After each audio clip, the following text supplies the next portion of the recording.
अब बैल के साथ आप मुझे कहो सड़क पे लड़ लूँ तो मैं नहीं लड़ूंगा ना। आदमी को अपने गिरबान में झांकना चाहिए जहाँ भ्रष्टाचार के इतने गहरे दाग हों कि जिनकी धुलाई भी ना हो सकती हो।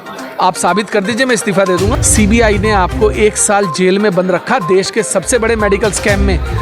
आप दूसरों पर आरोप लगाते, अपना गिरबान देखिए। वे कहा कि मैं अब जीवन में कभी नहीं बजाऊंगा, मुझे कानून की जानकारी नहीं थी, मैं इस वजह से हूटर बजाता था, अब मैं ऐसा नहीं करूंगा, मुझे माफ़ कर दिया जाए। जिसके भरोसे को किस तरीके से सड़कों पर वो तोड़ रहे हैं, इसका उदाहरण आपके सामने है। एक फर्जीवाड़ा कर रहे हैं, उन्होंने एक झूठ का आडंबर बिखेर रखा है। सवाल को ढंग का करोगे तो जरूर जवाब दूंगा यार।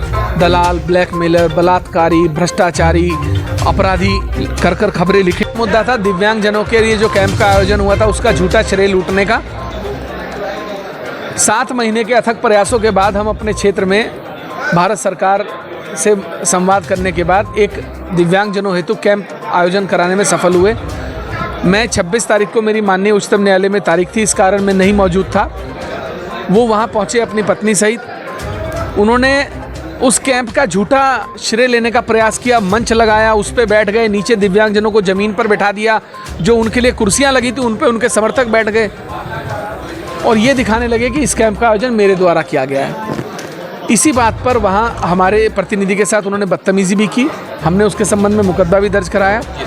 तो फिर उन्होंने कई मीडिया चैनल्स को ये बाइट दी कि एलिनको कंपनी से हमने टाई अप किया था, हमारे प्रयासों द्वारा कैंप लगा। तो आज हमने भारत सरकार का पत्र भी दिखाया, एलिनको कंपनी का पत्र भी दिखाया, अपना पूरा पत्राचार आप लोगों के सामने रखा कि ये कैंप हमने कितने अथक प्रयासों के बाद इसका आयोजन कराया था। दूसरी बात, माननीय उच्चतम न्यायालय में हमारे द्वारा इनके अवैध हूटर बजाए जाने पर एक याचिका दाखिल की गई थी। माननीय उच्चतम न्यायालय में इन्होंने अनकंडीशनल माफ़ी मांगते हुए कहा कि मैं अब जीवन में कभी नहीं बजाऊंगा, मुझे कानून की जानकारी नहीं थी, मैं इस वजह से हूटर बजाता था, अब मैं ऐसा नहीं करूंगा, मुझे माफ़ कर दिया जाए। माननीय उच्चतम न्यायालय ने फाइनल डिस्पोजल में कहा कि हमें आपकी बात पर पूर्ण भरोसा है और हम विश्वास जताते हैं और विश्वास रखते हैं कि आप भविष्य में सायरन नहीं बजाएंगे। देश के उच्चतम न्यायालय द्वारा पारित आदेश में 2 जजेस के भरोसे को किस तरीके से सड़कों पर वो तोड़ रहे हैं, इसका उदाहरण आपके सामने है। क्या कोई पूछने सुनने वाला नहीं है? क्या कानून व्यवस्था इस प्रदेश में ख़त्म हो गई है? क्या सरकार उनसे ये नहीं पूछ सकती कि माननीय उच्चतम न्यायालय के आदेश के बावजूद भी आप सायरन कैसे बजा रहे हैं? क्या उनके पास कोई आधिकारिक एस्कॉर्ट है?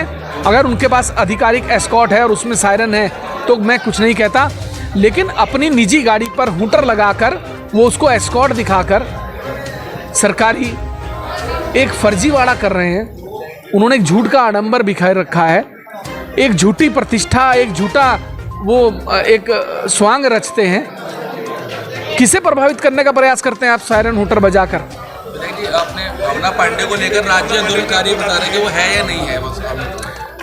आप गूगल में जाइए, गूगल में डालिए भावना पांडे सीबीआई। नहीं, वो बोल रहे कि मैं राज्य की बेटी हूँ और उत्तराखंड राज्य आंदोलनकारी। मैं भी राज्य का बेटा हूँ, मैं भी राज्य का बेटा हूँ, मैं भी आंदोलनकारी हूँ। आप बताइए, आप साबित करो मैं नहीं हूँ। देखिए मैं फिर क्या कह रहा हूँ, आदमी को अपने गिरबान में झांकना चाहिए जहाँ भ्रष्टाचार के इतने गहरे दाग हों कि जिनकी धुलाई भी ना हो सकती हो। किस मुंह से आप आरोप लगाते हैं? सीबीआई ने आपको 1 साल जेल में बंद रखा देश के सबसे बड़े मेडिकल स्कैम में। आपके खिलाफ आरोप पत्र दाखिल हो गया, आप चार्जशीटेड हैं। भारत सरकार आपके और एक पूर्व न्यायाधीश के खिलाफ वाद चलाने की अनुमति दे चुका है। आप पेरोल पर बाहर हैं, घूम रहे हैं आप जमानत पर। आप दूसरों पर आरोप लगाते हैं, अपना गिरबान देखिए कि आप पे 2000 से लगातार, सन 2000 में भी आपको कस्टम चेयरमैन के साथ गिरफ्तार किया गया था, सीबीआई ने गिरफ्तार किया था भ्रष्टाचार के मामले में। क्या कहना चाहेंगे आप?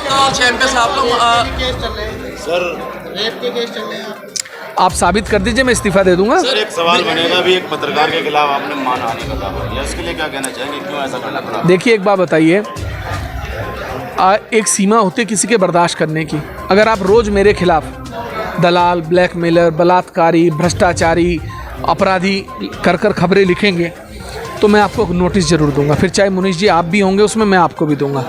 पत्रकार होने का मतलब ये नहीं कि हमें इतनी स्वतंत्रता मिल जाए कि हम किसी की मर्यादा को तार तार कर दें। बिना आरोप, बिना आधार पे, बिना दस्तावेजों के नहीं। आप मुझ पे आरोप लगाइए, दस्तावेजों के आधार पे लगाइए, मैं आपकी हर बात का, मुझसे ज़्यादा पत्रकारों का सम्मान कोई क्या करता होगा आप भी जानते हैं। नहीं, खानपुर विधानसभा बौखलाहट में हो, क्या कहते हो? मेरी बौखलाहट आपको कहीं से लगती है? नहीं लगती, नहीं, वो क्यों बोलते हैं? बोलते रहे।